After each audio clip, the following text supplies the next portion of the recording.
Karena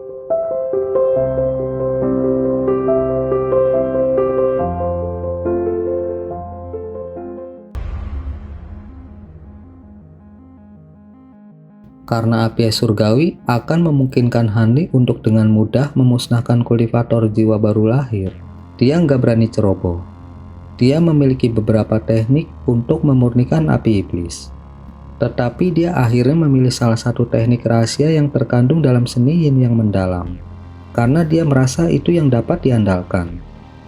Setelah memutuskan, Hanli dengan penuh perhatian menatap bola emas petir sejenak dan mengulurkan jarinya ke arah itu. Dengan suara berderak, secercah kilat tiba-tiba melengkung dari jarinya dan melesat ke arah bola emas. Tiba-tiba, bola emas itu bergetar beberapa kali sebelum diseret ke udara oleh kilatan petir. Itu bersinar terang saat melayang. Hanli kemudian duduk di bawahnya dan mengangkat kepalanya untuk melihatnya dengan mata menjepit. Pada saat itu, dia mulai membentuk serangkaian gerakan mantra yang rumit dengan tangannya.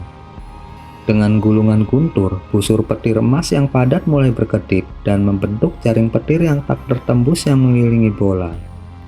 Begitu bola petir dikelilingi oleh jaring petir yang besar, pemandangan itu menjadi hening. Pada saat itu, Hanli menghela nafas dan indera spiritualnya bergerak, terhubung dengan cangkang petir penakluk iblis yang mengelilingi api es surgawi. Suara gemuruh bergema di seluruh ruangan dan bola emas itu semakin menyilaukan. Busur petir yang halus mulai berulang kali memancar keluar dari bola emas, dan ikatannya mengendur, memperlihatkan mutiara biru tua tembus pandang di bawahnya. Itu terus berputar. Hanli menahan nafas saat melihat mutiara es surgawi. Setelah secara pribadi menyaksikan kekuatannya, ketakutan akan hal itu masih melekat di hatinya. Dengan munculnya mutiara es, Hanli meludahkan pedang terbang biru dari mulutnya tanpa berpikir lebih jauh, dan untuk sesaat menyatukan kedua tangannya. Sebuah sambaran petir padat tiba-tiba melesat keluar dari tangannya secara bersamaan menyerang mutiara es dalam serangan sombong di samping pedang terbang. Mutiara itu retak terbuka dengan ledakan. Dengan denyut cahaya, bola berubah menjadi bola api biru yang tidak stabil. Bola api kemudian mengembang sebelum mengembun menjadi bola biru seukuran kepalan tangan. Setiap kelopaknya berkilau saat bunga itu perlahan mekar. Bersamaan dengan itu, lapisan es biru mulai menyebar ke seluruh dinding, menyelimuti seluruh ruangan di dunia es yang membeku dalam sekejap mata. Namun, Hanli sudah lama bersiap untuk ini. Meskipun ekspresi serius muncul di wajahnya, dia tetap tenang dan lapisan padat cahaya biru melindungi tubuhnya. Dengan kultivasi jiwa baru lahirnya, dia mampu sepenuhnya melindungi dirinya dari serangan api es yang mungkin menakutkan. Hanli merasa agak lega melihat bahwa ki yang dingin gak dapat menembus penghalang cahaya yang melindungi tubuhnya dan terus menunjuk ke udara. Jaring petir penakluk iblis segera menyusut kembali dan menyelimuti bunga biru cahaya. Di bawah kilauan cahaya keemasan dan cahaya biru, bunga biru besar mulai berubah sekali lagi menjadi nyala api yang berusaha sekuat tenaga untuk menahan penyempitan jaring petir. Melihat bahwa api es surgawi dibatasi, Hanli menarik nafas dalam-dalam dan mulai menggerakkan indera spiritualnya. Bunyi guntur terdengar saat lubang kecil terbuka dari jaring emas, hanya untuk diperbaiki beberapa saat kemudian. Tapi dalam waktu singkat, sepotong api biru lolos dan menembak ke arah Hanli seolah-olah itu cerdas. Hanli tanpa ekspresi menggenggam tangannya dalam mantra sebagai tanggapan dan dia menutup matanya. Ki biru mulai mengalir keluar dari ubun-ubun kepalanya, diikuti oleh munculnya jiwa baru lahir setinggi 1 inci. Wajah jiwa baru lahir tegang. Begitu muncul, dia menatap gumpalan api biru yang masuk dan memutar lengannya yang gemuk, melepaskan 2 garis cahaya biru yang menyilaukan. Pada saat yang sama, dia membuka mulutnya dan mengeluarkan bola cahaya seukuran kepalan tangan, menghasilkan 3 massa cahaya biru untuk bertemu dengan gumpalan api biru. Api biru dan api biru bentrok, tetapi api biru itu langsung diselimuti oleh cahaya biru. Terlepas dari perjuangannya, nyala api itu benar-benar terlalu kecil dan dengan mudah kewalahan. Namun, bahkan saat gumpalan api itu terperangkap, cahaya itu perlahan menghilang. Ketika jiwa baru lahir melihat nyala api berhasil dipadamkan, senyum muncul di wajahnya dan dia memberi isyarat kepada cahaya biru, membawa gumpalan api lebih dekat kepadanya. Setelah mengungkapkan sedikit keraguan dan ketakutan, mata jiwa baru lahir berkilau cerah dan menggenggam cahaya biru, mendorongnya ke bawah mulutnya di samping gumpalan api biru yang dikandungnya. Nggak lama setelah itu, cahaya biru melintas dari tubuhnya dan jiwa baru lahir menghilang menjadi kabut saat terbang kembali ke kepala Hanli. Kelopak mata Hanli bergetar beberapa kali sebagai tanggapan, tetapi ekspresinya nggak berubah, seolah-olah dia sedang tidur. Namun, jiwa baru lahirnya duduk bersila di dalam dantiannya dengan ekspresi serius. Tangannya membentuk gerakan mantra. Setengah tahun kemudian, Hanli muncul dari ruang sunyi dengan ekspresi muram. Api es surgawi benar-benar ganas. Meskipun dia telah berusaha untuk memperbaiki hanya sepotong api, itu membutuhkan usaha keras selama setengah tahun. Namun, karena nyala api yang sangat dingin, dia perlu memeliharanya di dalam tubuhnya selama 1 tahun lagi sebelum dia benar-benar bisa mengendalikannya. Untuk mencegah kecelakaan apapun, dia tidak bisa memperbaiki api es surgawi lagi selama ini. Adapun kuali surgawi, dia terlalu sedikit menyempurnakan api es surgawi untuk berpikir mencoba langkah selanjutnya. Alasan mengapa Hanli meninggalkan pengasingan sekarang, alih-alih melanjutkan kultivasi, adalah dalam persiapan untuk bertemu dengan pria tua berambut perak dan kultivator Lu. Dia ingin melihat apakah salah satu dari mereka memiliki berita tentang Auric Essence. Selain itu, dia berencana mengucapkan selamat tinggal pada Sekte Awan Melayang untuk beberapa waktu. Dia akan melakukan perjalanan ke negara bagian Yuanwu untuk memenuhi janjinya kepada Shinruyin. Pada kultivasinya saat ini, memusnahkan klan kultivasi seharusnya hanya menjadi upaya sepele. Adapun klan Fu di Sekte 100 Kemungkinan dan negara bagian Yuanwu, mereka memang berbagi beberapa sejarah bersama. Klan Fu di negara bagian Yuanwu adalah cabang jauh dari klan Fu di Sekte 100 Kemungkinan. Namun, kedua klan tumbuh jauh selama jangka waktu yang lama, dan klan Fu di negara bagian Yuanwu telah bergabung dengan Jalan Iblis. Banyak kebencian dari cabang utama yang merupakan bagian dari aliansi Jalan Surgawi. Akibatnya, kedua belah pihak memutuskan hubungan satu sama lain. Hanli menjadi sangat lega dari pergantian peristiwa ini. Meskipun negara bagian Yuanwu milik Jalan Iblis, hanya ada sedikit orang di negara itu yang mampu menghentikannya. Ketika Hanli meninggalkan kediaman guanya, dia mengunjungi kediaman samping secara sepintas dan menyapu pandangannya ke dalam kediaman gua untuk menemukan Mu Peiling dengan keras berkultivasi dalam pengasingan. Dari cahaya yang berkilauan dari wajahnya, tampaknya dia telah membuat kemajuan pesat. Senang dengan hasilnya, Hanli pergi tanpa mengganggunya. Dia kemudian langsung menuju gunung utama dari Sekte Awan Melayang. 6 jam kemudian, Hanli diam-diam meninggalkan kediaman gua lelaki tua berambut perak itu. Orang tua itu nggak memiliki informasi konkret tentang Auric Essence, tetapi dia telah memberinya informasi bahwa dalam 2 tahun akan ada pameran dagang besar yang berlangsung di negara bagian Yu Serikat 9 Bangsa. Itu dikenal sebagai pameran dagang terbesar yang diadakan di wilayah Selatan Surgawi. Banyak bahan langka akan berkumpul di sana dari seluruh wilayah Selatan Surgawi. Bahkan setengah dari kultivator jiwa baru lahir di benua masing-masing akan melakukan perjalanan ke sana. Bagaimanapun, kultivator jiwa baru lahir adalah orang-orang yang paling membutuhkan bahan berharga. Karena bahan-bahan umum dan obat-obatan hanya di bawah perhatian mereka, satu-satunya pilihan mereka adalah menemukan pertemuan perdagangan dan memperoleh kebutuhan langka mereka di sana. Alasan mengapa pameran dagang diadakan di Aliansi 9 Bangsa adalah karena Aliansi 9 Bangsa dianggap sebagai kekuatan netral. Karena ancaman prajurit mantra Mulan, 3 kekuatan lainnya tidak takut Serikat 9 Bangsa menyimpan skema jahat. Akibatnya, para kultivator dari 3 kekuatan itu nggak ragu-ragu untuk berpartisipasi dalam pameran dagang. Saat ini, Hani hanya bisa berharap bahwa Auric Essence akan muncul di pameran dagang. Kalau tidak, dia tidak mungkin tahu kapan dia bisa menggunakan formasi pedang Aureta. Dia bahkan mungkin harus berkunjung ke Kaisaran Besar Jin yang legendaris. Tapi itu benar-benar terlalu jauh. Setelah Hani selesai berbicara dengan pria tua berambut perak tentang Auric Essence, dia tidak menyebutkan kemana dia ingin pergi.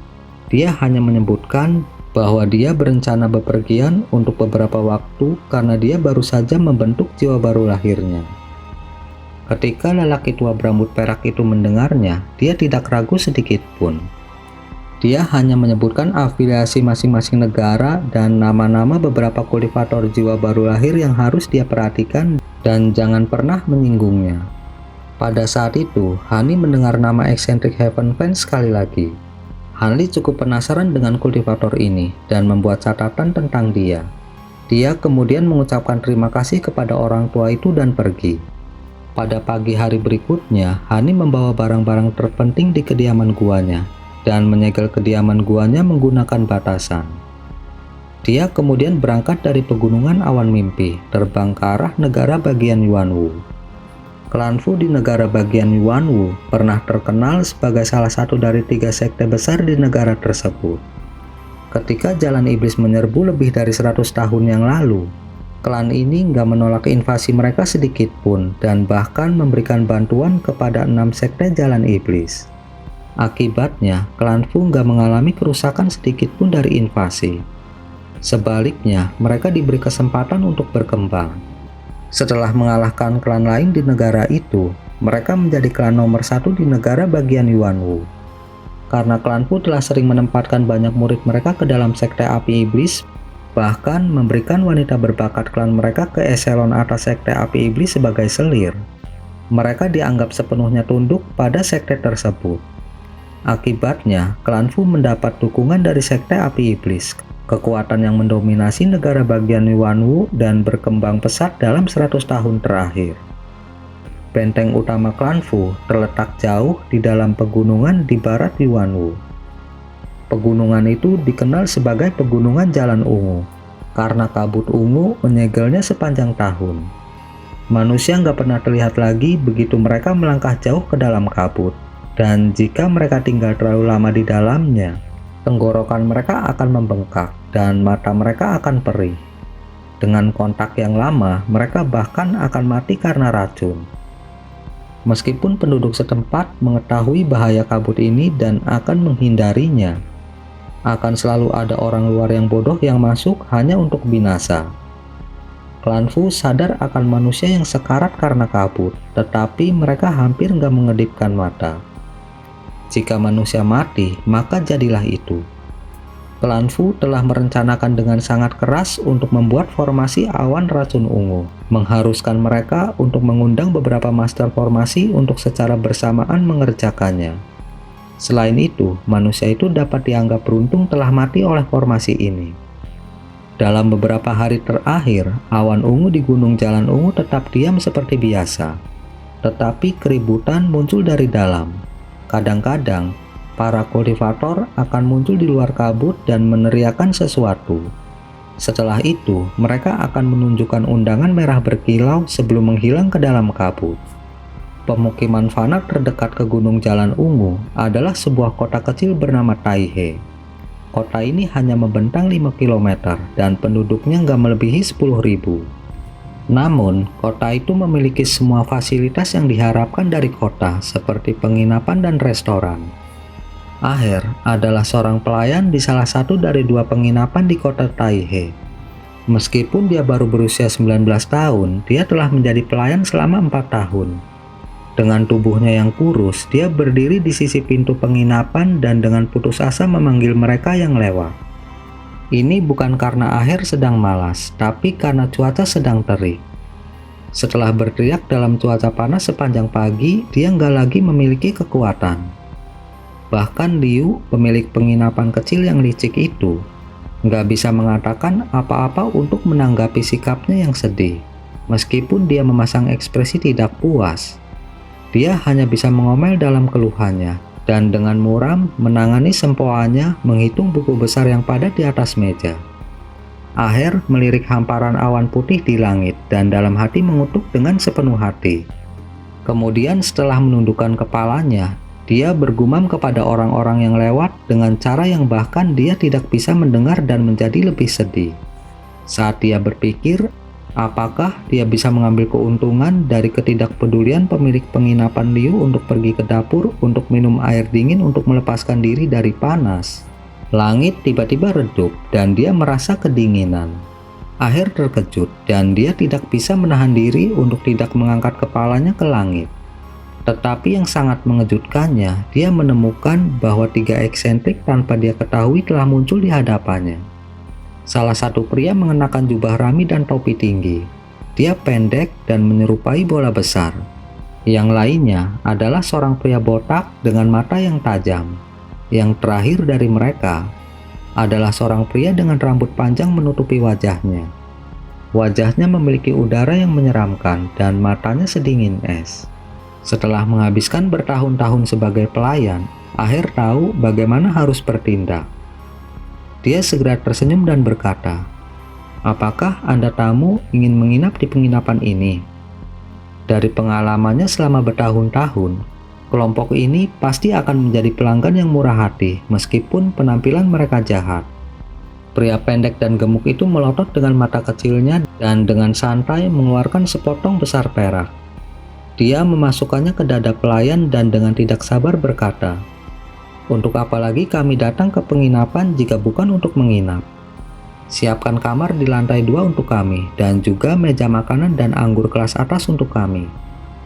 Tanpa menunggu jawaban Aher, pemilik penginapan Liu melompat dan segera bertindak seperti orang yang kuat. Melompat keluar dari gerbang dan mengambil keping perak dari tangan Aher.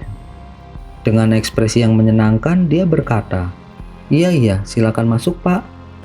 Makanan dan anggur akan segera dikirimkan untuk Anda. Aher, cepat siapkan kamar, jangan lambat." "Ya bos." Meskipun tindakan ini telah membuatnya merasa sangat kesal, Aher hanya bisa menurut. Dia hanya bisa menghela nafas dan membiarkan keping perak itu diambil.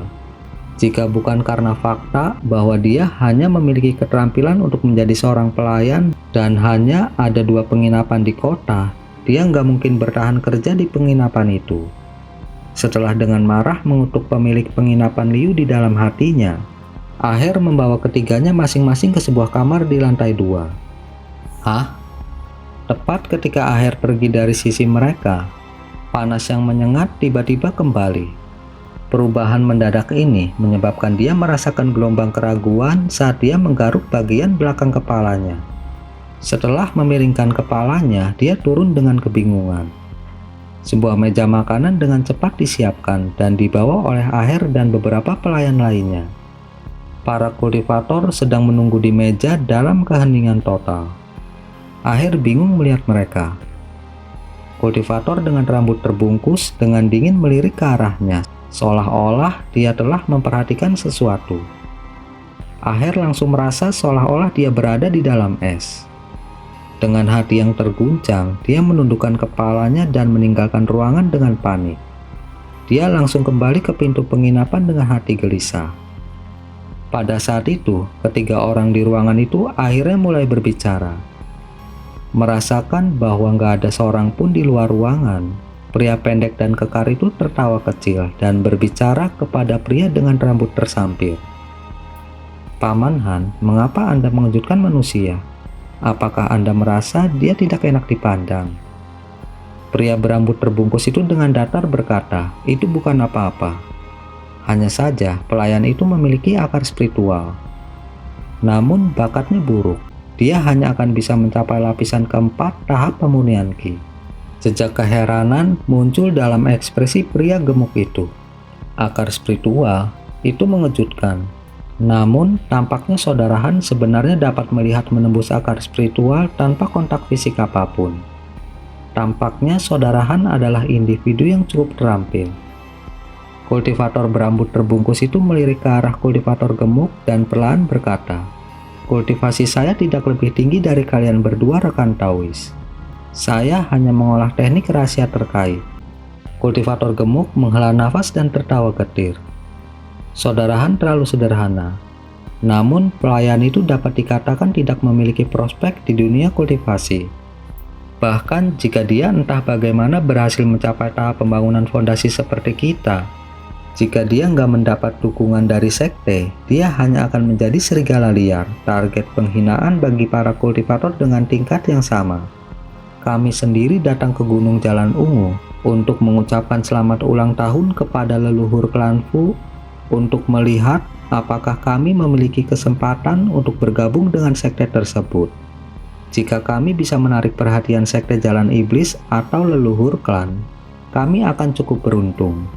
Sangat disayangkan bahwa kami para kultivator gelandangan hanya bisa memasuki kastil klan Fu pada tanggal lahir leluhur. Kami masih harus menunggu 1 bulan lagi. Kultivator berambut terbungkus acuh tak acuh mendengus dan menganggukkan kepalanya seolah-olah dia enggan untuk berbicara lebih lanjut. Pria gemuk dan pria botak nggak bisa menahan diri untuk nggak saling memandang sebagai tanggapan. Pria botak itu membuka lebar matanya yang bulat dan berkata dengan suara teredam, "Kakak Han, kami 2 bersaudara hanya membentuk sebuah kelompok bersama untuk pergi memberi hormat ke kastil klan Fu. Tetapi dalam beberapa hari terakhir, kami menyadari bahwa meskipun Anda juga seorang kultivator gelandangan, kultivasi Anda tidak biasa, di mana Anda mungkin pernah berkultivasi sebelumnya. Kami belum pernah mendengar nama Anda yang terhormat sebelumnya." Setelah pria botak besar selesai berbicara, mata kultivator gemuk berkilau dan dia mulai menatap Handi. Wajah kultivator berambut terbungkus itu tetap tidak berubah. Dia hanya menjawab dengan acuh tak acuh. "Saya pernah menjadi seorang kultivator negara bagian Yu. Saya baru datang ke negara bagian Yuanwu baru-baru ini. Tidak aneh bahwa Anda rekan Taois belum pernah mendengar tentang saya." Kultivator gemuk berkedip dan bertanya, "Negara Yu? Bukankah itu wilayah sekte roh hantu? Mengapa saudara Han gak mencoba peruntungannya dengan sekte roh hantu daripada datang ke negara bagian Yuanwu kita?" Kultivator berambut terbungkus itu dengan tenang menjawab, "Saya sudah mencoba, tetapi gak ada jalan ke depan. Mengingat bahwa sekte roh hantu adalah satu-satunya kekuatan di negara bagian Yu, itu nggak menerima keberadaan kultivator luar. Karena itu, saya datang ke negara bagian Yuanwu untuk mencoba peruntungan saya. Namun, saya nggak berharap untuk menemukan perayaan kelahiran leluhur klan Fu segera setelah saya muncul. Saya nggak mungkin dengan mudah membiarkan kesempatan langka seperti itu berlalu begitu saja. Jadi seperti itu. Pasti sulit bagi saudara Han." Pria gemuk itu terkekeh dan gak bertanya apa-apa lagi. Sebagai gantinya, dia mulai mengobrol dengan beberapa rumor yang beredar di seluruh dunia kultivasi. Setelah anggur dan makanan selesai, kultivator berambut terbungkus mengucapkan selamat tinggal dan memutuskan untuk beristirahat di kamar sebelah. Begitu kultivator berambut terbungkus meninggalkan ruangan, senyum berseri-seri dari kultivator gemuk itu langsung menghilang, hanya untuk diganti dengan ekspresi seram. Dia tiba-tiba mengeluarkan jimat dari jubahnya dan membentuk mantra tangan. Kemudian dengan kilatan cahaya, jimat itu larut dan menyelimuti ruangan dalam cahaya lembut. Jimat ini adalah jimat kedap suara. Setelah jimat itu berlaku penuh, pria botak besar itu buru-buru bertanya, "Saudara Luo, apakah Anda percaya bahwa anak muda itu benar-benar seorang kultivator gelandangan?" Kultivator gemuk itu mencibir dan mengelus lemak di bawah dagunya. Dia dengan sinis berkata, "Tentu saja tidak. Dia kemungkinan besar adalah murid dari sekte kecil." Kultivator gemuk menjelaskan dengan ekspresi bangga, "Apakah kamu nggak melihat alat sihirnya ketika kita bepergian bersama? Itu jelas merupakan alat sihir kelas atas. Belum lagi banyaknya kantong penyimpanan di pinggangnya. Mereka semua menggembung. Dan bahkan ada beberapa kantong binatang roh di sana. Bagaimana mungkin seorang kultivator gelandangan memiliki begitu banyak barang? Jelas bahwa kultivator ini berasal dari sekte kecil. Jika dia berasal dari sekte besar, dia akan terlalu sombong untuk bepergian dengan orang seperti kita. Selain itu, dia nggak mengeluarkan kartu undangan untuk memasuki Gunung Jalan Ungu. Hehe, Lagi pula, mengingat betapa kuatnya jalan iblis, kultivator sekte kecil nggak akan berani bertindak begitu terbuka. Mereka semua diam-diam akan bertindak sebagai kultivator gelandangan karena takut mereka akan menarik kemarahan jalan iblis dan membawa malapetaka pada klan mereka untuk generasi yang akan datang. Itulah mengapa kita belum pernah mendengar tentang dia, meskipun kultivasi dan alat sihirnya kuat. Dengan mata yang dipenuhi dengan keserakahan, pria botak itu menggosok tangannya dengan penuh semangat. Dari apa yang dikatakan saudara Luo, sepertinya memang begitu, dan kita dapat menyerangnya tanpa khawatir. Meskipun dia agak waspada terhadap kita, dia pasti nggak akan mengira bahwa kita menyembunyikan kultivasi kita yang sebenarnya. Seharusnya cukup mudah bagi kita berdua kultivator pembangunan fondasi pertengahan untuk membunuh seorang kultivator pembangunan fondasi awal. Anak muda itu membawa malapetakannya sendiri untuk bertemu dengan iblis ganda Pengyi. Pria gemuk itu menjilat bibirnya yang tebal dan dengan sinis berkata, "Tentu saja, tetapi untuk berhasil dengan lancar, kita harus menurunkan kewaspadaannya sebanyak mungkin. Ini akan membutuhkan lebih sedikit usaha jika kita meluncurkan serangan diam-diam. Mari kita tunggu 2 hari sebelum perayaan kelahiran leluhur klanku untuk menyerang." Iya, mari kita lakukan seperti yang dikatakan saudara Luo. Bahkan jika tak satu pun dari kita berhasil menjadi anggota sekte klan Fu, kita masih akan mendapat sedikit keuntungan. Pria botak itu tampak cukup percaya diri pada pria gemuk itu, dan dia memasang seringai di wajahnya. Pria gemuk itu terkekeh dan berkata, tentu saja. Jika tanda yang begitu mudah datang mengetuk pintumu, bagaimana mungkin iblis ganda Pengyi kembali dengan tangan kosong?" Sementara keduanya mengobrol tanpa menahan diri tentang pembunuhan pria berambut terbungkus itu, pria yang dimaksud duduk tanpa ekspresi di ruangan lain. Namun dia dapat dengan mudah mendengar kata-kata mereka, seolah-olah penghalang kedap suara itu tidak ada. Hani membuka matanya dengan kilatan dingin dan dengan lembut berkata, "Karena kamu telah mengambil inisiatif untuk menjemput kematian, jangan salahkan aku karena kejam." Dia kemudian menutup matanya sekali lagi dan terus memperbaiki gigi. Sebenarnya, Hani telah tiba di negara bagian Yuanwu 2 bulan sebelumnya. Dia telah melewati banyak negara yang berafiliasi dengan jalan benar dan iblis di sepanjang jalan. Tetapi sebagai seorang kultivator jiwa baru lahir, dia dapat secara diam-diam melewatinya dengan kultivasi dan penampilannya yang tersembunyi. Setelah Hanli tiba di negara bagian Yuanwu, dia nggak segera mengambil tindakan. Sebaliknya, dia mengumpulkan informasi tentang klan Fu dari kota-kota pasar lokal dan kultivator gelandangan. Akibatnya, Hani menemukan informasi yang agak tidak menyenangkan tentang klan Fu. Ini bukan karena 3 kultivator formasi inti klan Fu sulit untuk dibunuh, tetapi klan Fu memiliki banyak murid mereka yang berada di sekte api iblis. Bahkan dengan kemampuannya yang besar, dia nggak bisa secara langsung melawan sekte api iblis itu sendirian. Dan jika dia nggak membunuh seluruh klan Fu sekaligus, klan Fu suatu hari nanti bisa menjadi terkenal sekali lagi, meninggalkan janjinya dengan Shinruin gak terpenuhi. Saat Hani membuat rencana bagaimana dia akan beraksi, desas-desus tentang perayaan kelahiran leluhur klan Fu menyebar ke seluruh negara bagian Yuanwu. Ketika Hani mendengar ini, dia bersuka cita. Karena Tuan klan Fu mengambil inisiatif untuk memanggil murid klannya untuk memberi hormat kepadanya, murid klan Fu dari sekte api iblis juga harus kembali ke kastil klan Fu. Ini adalah kesempatan ideal untuk menghadapi seluruh klan Fu dalam satu pukulan.